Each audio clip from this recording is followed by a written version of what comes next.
हाँ, तो अपन इकोनॉमी जो स्टार्ट कर रहे हैं आपकी पॉलिटिकल साइंस मतलब कि एसएसटी की, और फिर पॉलिटिकल साइंस भी स्टार्ट कर देंगे, ज्योग्राफी भी। तो अपन क्या है, वैसे तो पूरी इकोनॉमी एक साथ करने का मन था, लेकिन वो थोड़ा बड़ा हो जाएगा सेशन और उससे थोड़ा बोरिंग फील होता है। तो अपन एक एक चैप्टर लेंगे ताकि आपको पता भी नहीं चलेगा, हल्के हल्के में याद हो जाएगा। ये सिलेक्टेड क्वेश्चन है, इनको तो अपन को देखना ही देखना है। मतलब हाँ, टाइम रहता है तो फिर आप और भी कुछ देख सकते हो, इसमें बहुत सिलेक्टेड है।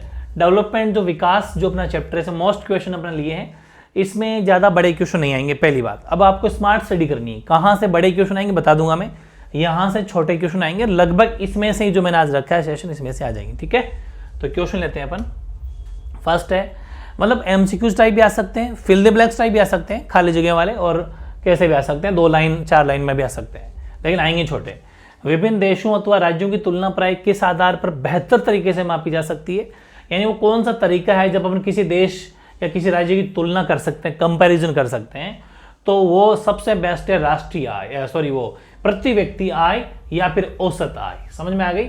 यानी कि पर कैपिटा इनकम या एवरेज इनकम जिसको बोल दो, अगर किसी की देश की हम निकालते हैं ना, तब उस देश की प्रॉपर जो है इनकम का पता चलता है, उसके जो है एक मतलब उसकी कंपैरिजन हो पाता है किसी भी 2 देशों के बीच में या स्टेट के बीच में। ठीक है, सबसे बेस्ट क्वेश्चन।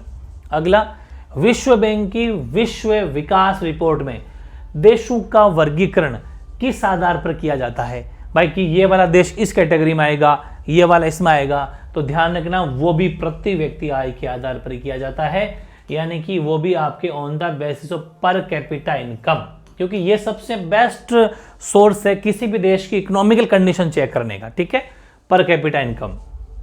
अगला, भारत किस आय वर्ग के देशों में आता है? India belongs to which income group of country? तो भारत आता है मध्यम आय वर्ग में, यानी कि अपन क्या है, मिडिल इनकम, ना तो हाई है ना लो है, मध्यम आय वर्ग में भारत जो हमेशा आता है, ये भी अपन को ध्यान रखना है।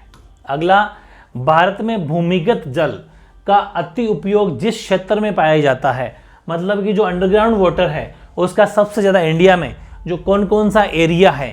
पंजाब है, बिल्कुल है, यूपी का वेस्टर्न साइड जो वेस्टर्न यूपी है, मिडिल एंड साउथ मतलब मध्य और दक्षिण भारत का चट्टानी पठारी प्रदेश है, क्षेत्र है, और तेजी से विकसित होती शहरी बस्तियां, सभी के सभी।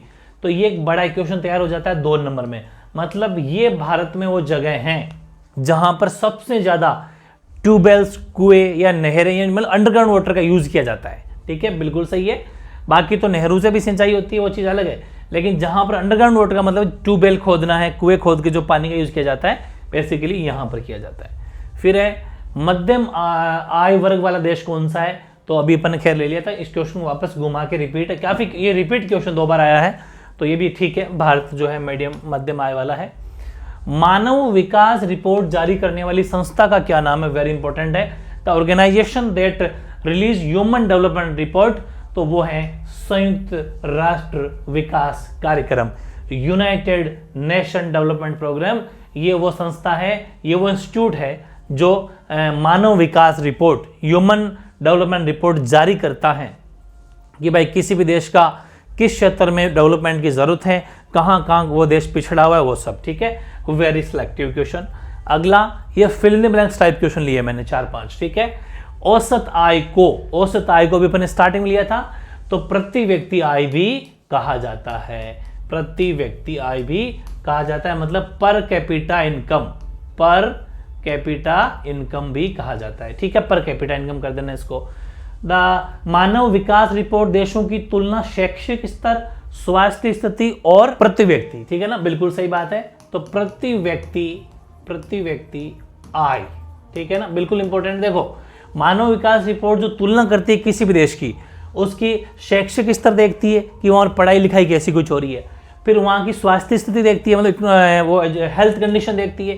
ठीक है ना, human development report compares countries based on educational level, health status या हेल्थ स्टेटस बोल दो, हेल्थ कंडीशन बोल दो, एंड पर कैपिटा इनकम। इसका आंसर भी क्या है? पर कैपिटा इनकम है इसका आंसर भी, तो ये ध्यान रखना, ये उसका देखती है।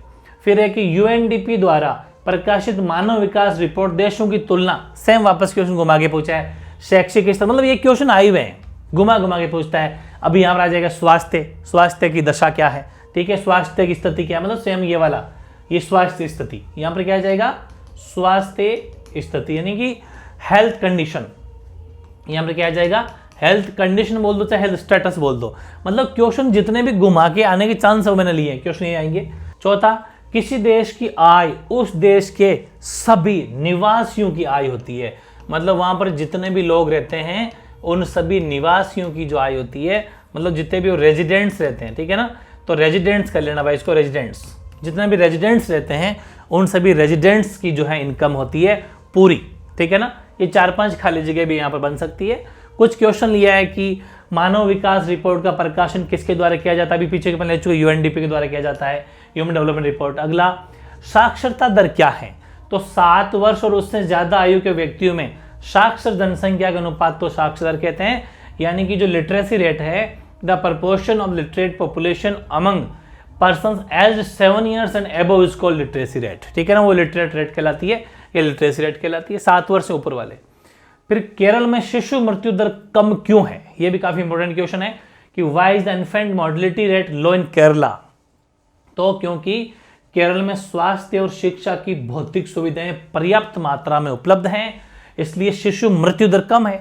वहां पर टाइम टू टाइम हॉस्पिटल मिल जाता है, तुरंत वहां पर डिलीवरियां हो जाती है किसी भी तरह की, और हेल्थ कंडीशन भी अच्छी है सभी की, because the physical facilities of health and education are available, और एजुकेशन भी जरूरी है भाई, बिना शिक्षा के लोग मानते नहीं है चीजें, ठीक है, तो एजुकेटेड जो लोग होते हैं वो सब कुछ ठीक करते हैं।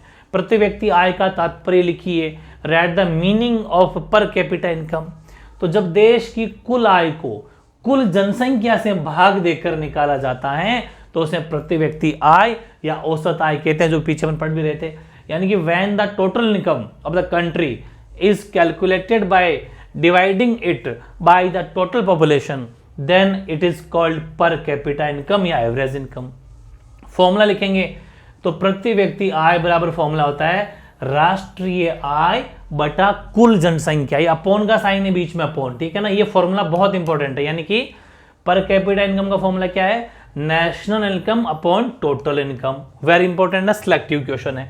अगला, धारणीय विकास से आप क्या समझते हैं, यानी कि सस्टेनेबल डेवलपमेंट जो होता है वो क्या है, वेरी इंपॉर्टेंट है, वेरी इंपॉर्टेंट, कि विकास की धारणीयता है, धारणीय विकास का तात्पर्य है, यहां से आंसर स्टार्ट होता है, विकास के स्तर को और ऊंचा उठाने तथा वर्तमान विकास स्तर को भावी पीढ़ी हेतु बनाए रखने।